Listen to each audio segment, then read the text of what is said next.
the inner part and the outer part. Got it? Now we're going to look at this fold here. This is there and there.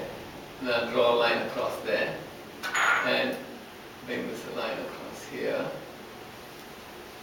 So now when you do this, what's that? That's the active part and that's the passive part. That hasn't moved, this is moving. This is acting, putting things into action. This is static. So this is your active outer and active inner.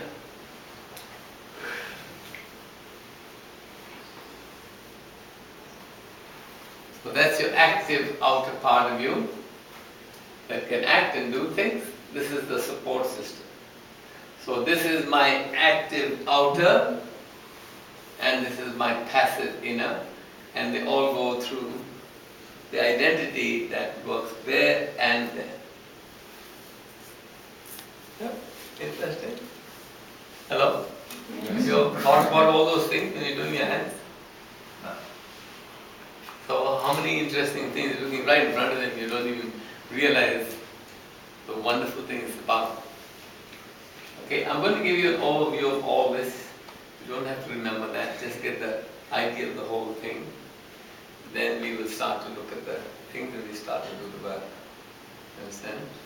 So understanding how this implement works, get the whole bigger picture first. And when you understand the bigger picture, then we will look at the bits and pieces and we will understand it better. Because there's a lot of information, because there's a lot of difference in the formation. So with every bit of formation, there's different information in the formation.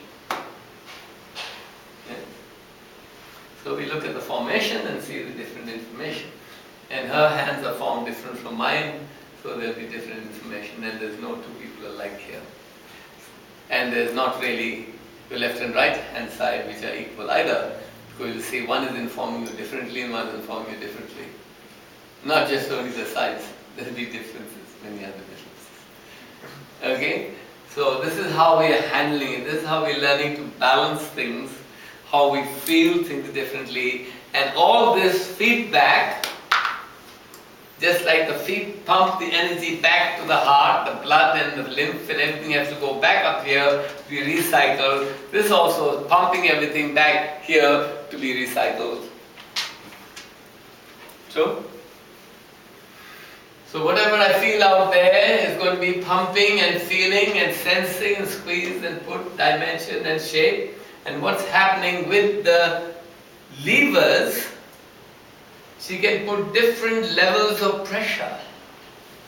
If I feel your arm like this and like this, it's not so informative as if I use the forms and the different levels of pressure. Less pressure here, amplified by more pressure here, more pressure in this one, and supported by the thumb on the other side to evaluate the pressure and the flexibility and the texture and the quantity and quality of what I'm touching by feeling it through the sensory mechanism, through the muscle structure, to the flexibility, the resistance, all going to tell me information.